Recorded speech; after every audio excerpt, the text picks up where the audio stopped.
स्वागत है आपका हमारे चैनल पर। तो आज हम जो वीडियो लेके आए हैं वो यूपीएससी की तरफ से जो रिक्रूटमेंट आई है 2026 की, अलग अलग पोस्ट पर आई है। बहुत सारी जॉब वैकेंसीज हैं तो उसके बारे में है। तो वीडियो स्किप मत कीजिएगा, बहुत इन्फॉर्मेटिव वीडियो है।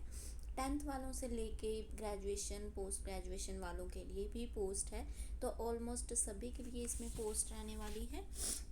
वीडियो बहुत इन्फॉर्मेटिव है। अगर आपने एक अच्छी गवर्नमेंट जॉब लेनी है तो आप हमारे चैनल को सब्सक्राइब ज़रूर कर लें, क्योंकि हम डेली है जो गवर्नमेंट और प्राइवेट जॉब्स की जितनी भी अपडेट आती हैं हम चैनल पर ज़रूर शेयर करते हैं। और बेल आइकन भी ज़रूर से प्रेस कर लीजिएगा ताकि हमारी हर वीडियो की नोटिफिकेशन आप तक सबसे पहले पहुंचे। तो शुरुआत करते हैं आज की वीडियो की। तो यूपीएससी रिक्रूटमेंट रहने वाली है 2026 की। वेरियस जॉब ओपनिंग्स है, अक्रॉस इंडिया जॉब ओपनिंग है। जल्दी से जाके अप्लाई ज़रूर कर दीजिएगा। बात करें प्रॉपर मतलब क्या चीज़ें चाहिए, एलिजिबिलिटी समथिंग, तो ऑर्गेनाइजेशन नेम है जो यूपीएससी यानी यूनियन पब्लिक सर्विस कमीशन की तरफ से रिक्रूटमेंट है। एडवर्टाइजमेंट नंबर की बात करें तो 4/2026 रहने वाला है। पोस्ट नेम है जो various group A and group B की गजेटेड पोस्ट है यहाँ पे, मतलब बहुत अच्छी पोस्टेड है। टोटल वैकेंसी मल्टीपल पोस्ट रहने वाली है, डिटेल में नीचे है। एप्लीकेशन जो रहेगी मोड ऑनलाइन ही रहेगा थ्रू यूपीएससी ओआरए पोर्टल। ठीक है, यूपीएससी के ऑफिशियल पोर्टल से आप नोटिफिकेशन भी फुल चेक कर सकते हैं और जो है वहाँ जाके फॉर्म भी फिल कर सकते हैं। सिलेक्शन प्रोसेस बिल्कुल सिंपल रहेगा। सबसे पहले शॉर्ट लिस्टिंग होगी बेस्ड ऑन आपकी क्वालिफिकेशन क्या है, आपका एक्सपीरियंस क्या है, रिक्रूटमेंट टेस्ट जो भी लिया जाएगा उन सब के बेसिस पर आपको शॉर्ट लिस्ट किया जाएगा। देन आपका इंटरव्यू होगा, मतलब नॉर्मल सा इंटरव्यू। तो मतलब बहुत ही सिंपल सिलेक्शन प्रोसेस के साथ आपको एक अच्छी गवर्नमेंट जॉब मिल सकती है। ऑफिशियल वेबसाइट की अगर बात करें https://www.upsc.gov.in पर भी जाकर आप अप्लाई कर सकते हैं और upsconline.nic.in पर भी जाकर आप अप्लाई कर सकते हैं। नेक्स्ट अगर हम बात करें इम्पॉर्टेंट डेट्स की, तो जो स्टार्टिंग डेट रहने वाली है एप्लीकेशन की, जब से एप्लीकेशन शुरू होगी तो 9/5/2026 से एप्लीकेशन शुरू हो चुकी है फॉर्म फिलिंग के लिए। देन लास्ट डेट जो रहेगी 29/5/2026 रहेगी। ठीक है, 29/5/2026 तक आप फॉर्म फिल कर सकते हैं और 6 बजे तक ही यहाँ फॉर्म फिल होंगे, तो आप जल्दी से जाके फिल कर दीजिएगा। डेट ऑफ डिटर्मिनिंग एलिजिबिलिटी, तो 29/5/2026 को हमें एलिजिबिलिटी भी पता लग जाएगी। देन जो यहाँ पे पोस्ट रहने वाली है जैसे assistant library and information officer की रहने वाली है।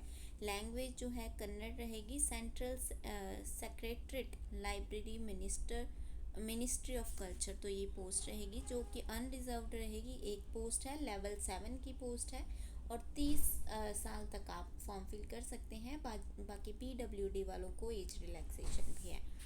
ठीक है, देन दूसरी है जो असिस्टेंट प्रोफेसर सिविल इंजीनियर की, या college of military engineering Pune ministry of defence में एक अनरिजर्व्ड वालों के लिए पोस्ट रहेगी।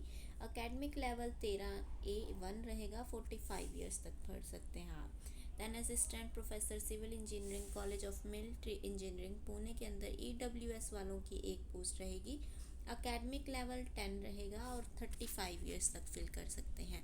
Then assistant professor electrical engineering college of military engineering Pune के अंदर SC वालों की एक पोस्ट रहेगी।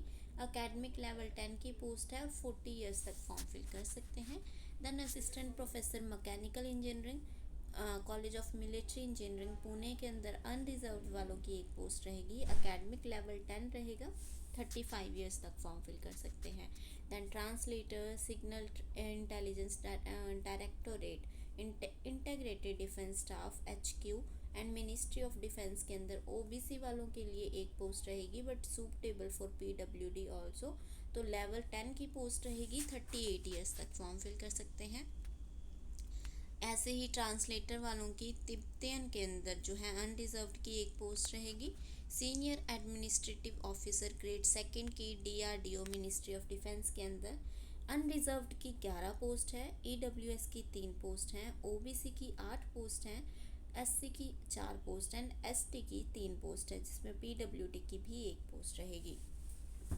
तो ये भी लेवल 10 की आपकी जॉब रहेगी। तो लेवल 10 की सैलरी काफ़ी अच्छी होती है। Then 35 years for unreserved, 38 for EWS और OBC, 40 years for SC ST, ठीक है। Then assistant mining engineering, Indian bureau of Mines, Ministry of mines के अंदर अनरिजर्व्ड की 2 पोस्ट हैं, ओबीसी की 2 पोस्ट हैं, ठीक है। Then assistant research officer, Indian bureau of mines and ministry of mines के अंदर अनरिजर्व्ड की 1 पोस्ट एंड ओबीसी की 1 पोस्ट है। 7th लेवल की सैलरी रहेगी यहाँ पे। और accounts officer, finance department, administration of UT of Ladakh. Then ST की यहाँ पे 3 पोस्ट रहेगी। लेवल 8 की आपकी जॉब रहेगी और 40 ईयर्स तक फिल कर सकते हैं। बस इस जॉब के अंदर एक चीज़ है कि आप लद्दाख के डोमिसाइल रिक्वायर्ड हैं, ठीक है।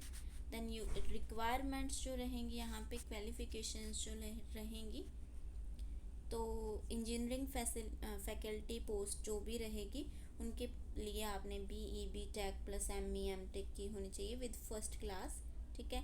और जो भी ट्रांसलेटर की पोस्ट रहेगी उनके लिए रिक्वायर्ड है bachelor degree in concern foreign language और इक्विवेलेंट डिप्लोमा विद इंग्लिश। मतलब जो भी जैसे ट्रांसलेटेड कन्नड़ में मांगा है या जिस भी लैंग्वेज में मांगा गया है, तो आपकी उस लैंग्वेज की डिग्री होनी चाहिए। Then administrative and other post जो रहेगी उनके लिए बैचलर डिग्री रहेगी विद रेलेवेंट एक्सपीरियंस। और PWD candidate must meet the specified disability criteria, ठीक है। देन बात करें एज लिमिट की, तो अनरिजर्व्ड और ईडब्ल्यूएस की जो पोस्ट रहेगी 30 to 45 तक आप फिल कर सकते हैं। ओबीसी को इसके बाद 3 साल की एज रिलैक्सेशन मिलेगी, SC ST को 5 साल की और पीडब्ल्यूडी वालों को एक्स्ट्रा 10 ईयर्स की एज रिलैक्सेशन मिलेगी। एप्लीकेशन फ़ीस की अगर बात करें तो फॉर सारे ही कैंडिडेट्स के लिए, किसी भी वो उससे बिलोंग करते हैं, अनरिजर्व्ड है, EWS है, तो उनकी सिर्फ 25 रुपीज़ फ़ीस लगेगी। और वो जो SC ST PWD हैं या वुमेन कैंडिडेट्स हैं, तो उनकी तो यहाँ पे 0 फीस लगने वाली है। देन अगर हम बात करें सिलेक्शन प्रोसेस की, तो पहले आपकी शॉर्ट लिस्टिंग होगी बेसिस ऑन आपका एक्सपीरियंस क्या है, क्वालिफिकेशंस क्या है, उनके बेसिस पर। देन आपका इंटरव्यू होगा। इंटरव्यू भी अगर मतलब वो है आपका टेस्ट, इसमें इफ़ रिक्वायर्ड है कि आपका टेस्ट होगा या नहीं, तो आपको पहले शॉर्ट लिस्ट करेंगे। अगर टेस्ट की ज़रूरत पड़ी तो ही होगा, अदरवाइज़ नहीं होगा। बस सिर्फ आपका एक यहाँ पे इंटरव्यू रहने वाला है। देन आपकी फाइनल मेरिट लिस्ट बनेगी और जो भी कैटेगरी से आप बिलोंग करते हैं उसके बेसिस पर आपको जॉब मिल जाएगी। तो ये थी यूपीएससी की तरफ से जो बहुत सारी पोस्ट पर रिक्रूटमेंट आई हैं उनके बारे में डिटेल वीडियो। अगर फिर भी कोई कन्फ्यूज़न हो किसी पोस्ट के बारे में तो आप हमें कमेंट्स में पूछ सकते हैं। मिलते हैं नेक्स्ट वीडियो में। Take care.